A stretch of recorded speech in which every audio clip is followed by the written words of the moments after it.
Football അല്ലേ മോനെ, football. അത് മോൻ വലുതാകുമ്പോൾ വാങ്ങിത്തരാം. പോരെ? ഞാൻ പോയിട്ട് വരാം.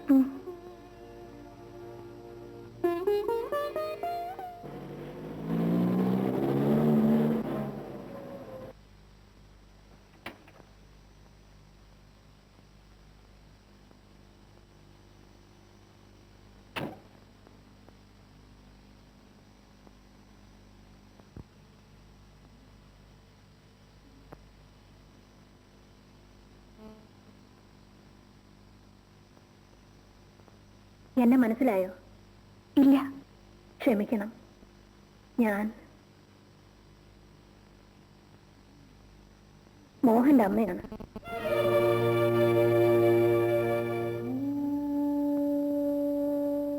ഇതിനു മുൻപ് ഞാൻ കണ്ടിട്ടില്ല. കാണേണ്ട ഒരു കാര്യമൊക്കെ അടുത്തു വന്നതാണ്. അന്നത് നടന്നില്ല. പോട്ടെ. ഇപ്പൊ ഞാനിങ്ങോട്ട് വന്നത്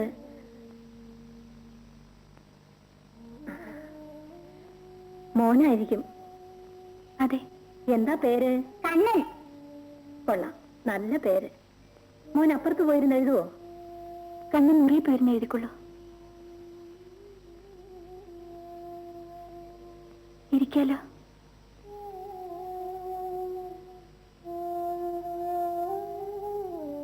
മോഹൻ പതിവായി ഇവിടെ വരാറുണ്ടെന്ന് കേട്ടു. ശരിയാണോ? അതെ. ആളുകൾ പലതും പറയുന്നുണ്ട്. ഞാനും അറിയുന്നുണ്ട്. പറയുന്നവർ പറയട്ടെ. അതങ്ങനെ തള്ളിക്കളഞ്ഞുകൂടെ കുട്ടി. ഞാനിതൊക്കെ വിശ്വസിക്കുന്നതുകൊണ്ട് പറയുന്നതല്ല. പക്ഷേ പറയാൻ അവർക്ക് ന്യായങ്ങളുണ്ട്. ന്യായങ്ങളോ? അതെ. മോഹൻ കുട്ടിയെ വിവാഹം കഴിക്കാൻ ആഗ്രഹിച്ചിരുന്നു. കുട്ടിക്കും അതറിയാമല്ലോ. അറിയാം. എന്തുകൊണ്ടോ അത് നടന്നില്ല. ഭാഗ്യദോഷം എന്റേതായിരിക്കും. കുട്ടിയെ കണ്ടു കഴിഞ്ഞപ്പോ എനിക്ക് അങ്ങനെയാണ് തോന്നിയത്. അത് പോട്ടെ. അന്ന് കല്യാണം നടക്കാഞ്ഞതിന്റെ പേരിൽ കുട്ടിയുടെ ഭർത്താവിനെ മോഹൻ കൊന്നുവെന്നാണ് അപവാദം. ഇല്ല, അത് ഞാൻ വിശ്വസിക്കുന്നില്ല. ഞാനും വിശ്വസിക്കുന്നില്ല കുട്ടി. പക്ഷേ കേസ് നിലവിലുണ്ട്. കൊന്നതാരാണെന്ന് ഇതുവരെ തെളിഞ്ഞിട്ടുമില്ല. ഈ ചുറ്റുപാടിൽ മോഹൻ ഇവിടെ വരാൻ തുടങ്ങിയാൽ ആളുകൾ പറയുന്നത് സത്യമാണെന്നല്ലേ വരൂ. അത് കേസിനെ ബാധിക്കില്ലേ? കുട്ടിക്ക് എന്ത് തോന്നുന്നു? ഞാൻ എന്ത് ചെയ്യണമെന്ന് പറയൂ. അവൻ ഇനി ഇവിടെ വരുമ്പോ ആട്ടി ഇറക്കണം. അയ്യോ, അങ്ങനെ പറയരുത്. എന്നെ സഹോദരിയായിട്ടാണ് കരുതുന്നത്. അവൻ കുട്ടിയെ സഹോദരിയായിട്ട് കരുതുന്നു. കുട്ടിക്ക് അങ്ങോട്ടോ? മോഹനേട്ടൻ എന്റെ സഹോദരനാണ്. അങ്ങനെയാണെങ്കിൽ സഹോദരന്റെ പ്രാണൻ രക്ഷിക്കാനുള്ള ചുമതല സഹോദരിക്കുണ്ട്. ഇവിടെ വരുന്നത് കൊണ്ടുള്ള ആപത്ത് അവനാണ്. കുട്ടി അവനെ രക്ഷിക്കണം. മേലാൽ ഇവിടെ വരരുതെന്ന് പറയണം. പറയില്ലേ?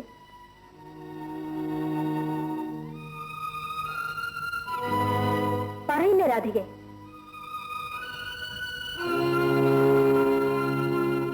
പറയാം.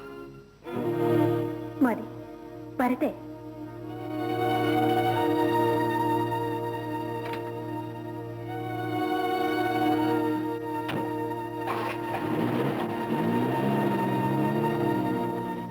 ഇപ്പൊ സംഗതി ക്ലിയറായില്ലേ? ഇല്ല. ഞാൻ ഒരുത്തിയെ ആശിച്ചു. അവളെ വേറൊരുത്തൻ കെട്ടി. അപ്പൊ ഞാൻ എന്ത് ചെയ്തു? സൗകര്യം കാത്തിരുന്ന് കെട്ടിയവനെ തട്ടി. എന്നിട്ട് എന്ത് ചെയ്തു? ആശിച്ചെടുത്ത് വീണ്ടും അടുത്തു. അവൾക്ക് എതിർപ്പില്ല. ശ്രദ്ധിക്കണം, അവളും അടുത്തു. ഇതിൽ നിന്നും എന്ത് മനസ്സിലാക്കണം? മത്തായി ജ്യേഷ്ഠന് പിടികിട്ടിയോ? ഇല്ല. തന്റെ തലയിൽ എന്ത് പാടോ? തേയിലച്ചണ്ടിയാണോ? എടോ, കെട്ടിയവനെ തട്ടിയതിൽ രാധികയ്ക്കും പങ്കുണ്ട്. ശരിയല്ലേ സഹോദര? ഇവളാള് പാഷാണമാണല്ലോ ഉത്തമ. അത് പിന്നെ പതുക്കെ പറയണം. രാധയ്ക്ക് പങ്കില്ലെങ്കിൽ സ്വന്തം ഭർത്താവിനെ കൊന്നവന്റെ നിഴൽ ആ പടിക്ക വീഴാൻ അവള് സമ്മതിക്കുമോ? സമ്മതിക്കുമോ ചേഷ്ട? അത് നേരാ. ആ, അങ്ങനെ പറ. കേസ് ഇനി ഒരു പുതിയ വഴിത്തിരിവിലേക്ക് തിരിയാൻ പോവുക. ഇനി എന്തൊക്കെ നടക്കുമെന്ന് കണ്ടോ? മേരിക്കുട്ടിയെ, പുട്ടില്ലേ? പുട്ടേ പുറത്ത് സപ്ലൈ ഇല്ല, അകത്ത് വന്നാൽ തരാം. ഞാൻ പോയി ഒരു കുറ്റി പുട്ടടിച്ചേച്ചോന്ന് ബാക്കി പറയാം. എന്റെ ഭർത്താവിനെ കൊന്ന കേസിലെ പ്രതി പതിവായിട്ട് എന്നെ കാണാൻ ഇവിടെ വന്നുകൊണ്ടിരുന്നാൽ ആളുകൾക്ക് സംശയം തോന്നില്ലേ? ആ കൊലപാതകത്തിൽ എനിക്കും പങ്കുണ്ടെന്ന് ആളുകൾ പറയില്ലേ? അതുകൊണ്ട് മേലെ താൻ ഇവിടെ വരരുത്. എന്റെ സ്ത്രീകളെ കൊന്ന പോലെ ഇനി ഞങ്ങളെയും കൊല്ലണോ? ഇറങ്ങി പോകുമോ? നീ എന്താ പറഞ്ഞത്? ഞാനാണ് ശ്രീധരനെ കൊന്നതെന്ന് നിനക്ക് കോടതി പറയാമോ? ഒരു പ്രാവശ്യം ഒന്ന് പറഞ്ഞാ മതി. ഞാൻ കുറ്റം സമ്മതിക്കാം, ജയിലിൽ പോവാം, തൂക്കിലേറാം. പറയോടി. മോഹനേട്ടാ,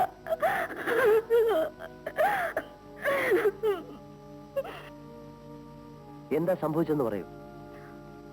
മോഹനേട്ടന്റെ അമ്മയോട് വന്നിരുന്നു. എന്തിനു വന്നു? മോഹനേട്ടൻ ഇവിടെ വന്നുകൊണ്ടിരുന്ന ആളുകൾ അപവാദം പറയും. അത് കേസിന് ദോഷമായിട്ട് വരും. മോഹനേട്ടനെ ശിക്ഷിക്കും. അതുകൊണ്ട് അപ്പൊ ഞാനിവിടെ വരാതിരിക്കാൻ നീ ഒരു തന്ത്രം പ്രയോഗിച്ചാണല്ലേ? അതിന് നീ എന്നെ എത്ര തവണ താനെന്ന് വിളിച്ചു? രാധികേ, ഞാൻ ഇന്ന് ഈശ്വരനിൽ വിശ്വസിക്കുന്നു. തെറ്റിയാത്ത എന്നെ ശിക്ഷിക്കാനിടയില്ല.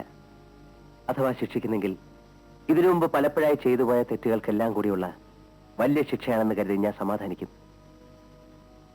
എന്നാലും ഞാനിവിടെ വരും. നിനക്കൊന്ന് തടയാമോ? ഈ ജീവിതത്തിൽ എനിക്കതിന് കഴിയുമെന്ന് ചേട്ടന് തോന്നുന്നുണ്ടോ? അത് മാത്രം എനിക്ക് കേട്ടാ മതി.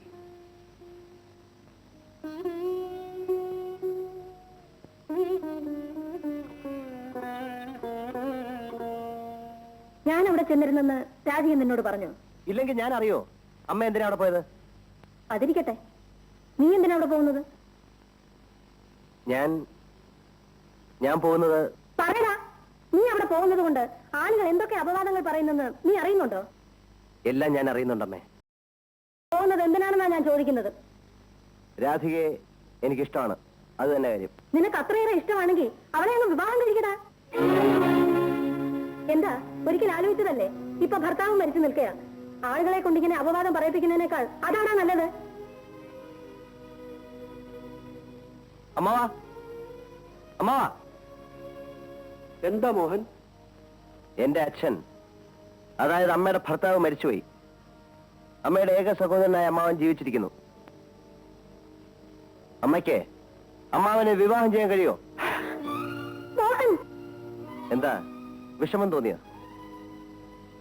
അമ്മാവനും അമ്മയും തമ്മിലുള്ള ബന്ധം തന്നെയാണമ്മേ ഞാനും രാധികയും തമ്മിൽ ഇപ്പോഴുള്ളത്.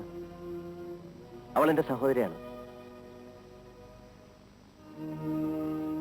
എന്നെ ഒരു തെമ്മാടിയായിട്ട് മാത്രമേ നിങ്ങൾക്ക് കാണാൻ കഴിഞ്ഞിട്ടുള്ളൂ. ഞാനൊരു കൊലപാതകയാണെന്ന് എന്നെ പ്രസവിച്ച എന്റെ അമ്മ പോലും ഇന്നും വിശ്വസിക്കുന്നു. പക്ഷെ എന്നെ മനസ്സിലാക്കിയ ഒരാൾ ഈ ലോകത്തുണ്ട്. അതാണ് രാധിക. അവളെ കാണാൻ ഞാൻ പോവും. ആരെന്ത് പറഞ്ഞാലും ഞാൻ പോവും.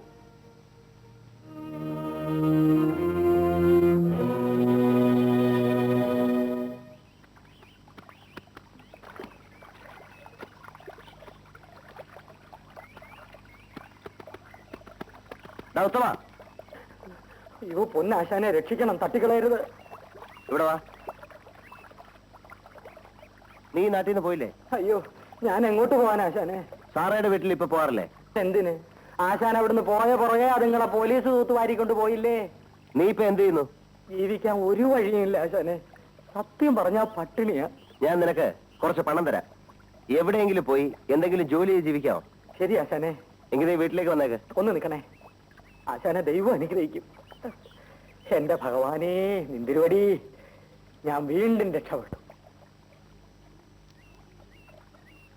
നിന്റെ വിശദീകരണങ്ങളൊന്നും എനിക്ക് കേൾക്കണ്ട.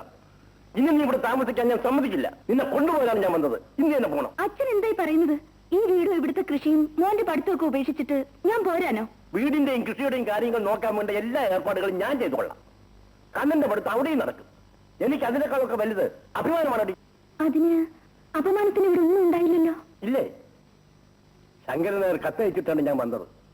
ആ കത്തിൽ എന്തെല്ലാം എഴുതിയിരുന്നു എന്ന് എനിക്കറിയാമോ? അതൊക്കെ വെറും തെറ്റിദ്ധാരണയാണച്ചാ. തെറ്റിദ്ധാരണയോടി ആ മോഹൻ ഇവിടെ വരാറില്ലേ? ഉണ്ട്. അവൻ നിന്റെ ഭർത്താവിനെ കൊന്നവനല്ലേ? അത് കേസിന്റെ വിധി കഴിഞ്ഞിട്ട് തീരുമാനിക്കാം. അവനെ പോലെ കൊള്ളരുതാത്തവൻ ഈ നാട്ടിലില്ല, നിനക്ക് അറിയാമോ? ശരിയായിരിക്കാം. പക്ഷെ എത്ര കൊള്ളരുതാത്തവനിലും ഒരു നല്ല വശം കാണും. അത് നമ്മൾ അവഗണിക്കാതെ അംഗീകരിച്ച ആള് തന്നെ ചിലപ്പോൾ നന്നായിന്ന് വരില്ലേ അച്ഛാ? അപ്പോൾ നീ മോഹനെ നന്നാക്കാൻ പോവുകയാണോ? ഏതായാലും നശിപ്പിക്കില്ലെന്നുള്ളത് തീർച്ച. അച്ഛാ, മോഹനേട്ടൻ ഇന്നെന്റെ സഹോദരനാണ്. അച്ഛൻ വിശ്വസ്തലും ഇല്ലെങ്കിലും അതാണ് സത്യം. ചുരുക്കി പറഞ്ഞാൽ നീ ഇവിടുന്ന് വരില്ല. അച്ഛൻ ഇന്ന് ഇങ്ങോട്ട് വിവാഹം ചെയ്ത് അയച്ചതാണ്. ഭർത്താവിനെങ്കിലും ഇവിടെ കഴിയേണ്ടവളാണ്. കഴിയാനുള്ള കരുത്തും എന്റെ മനസ്സിനുണ്ട്. ഇവിടെ നിന്നും വരില്ല. തീർച്ച.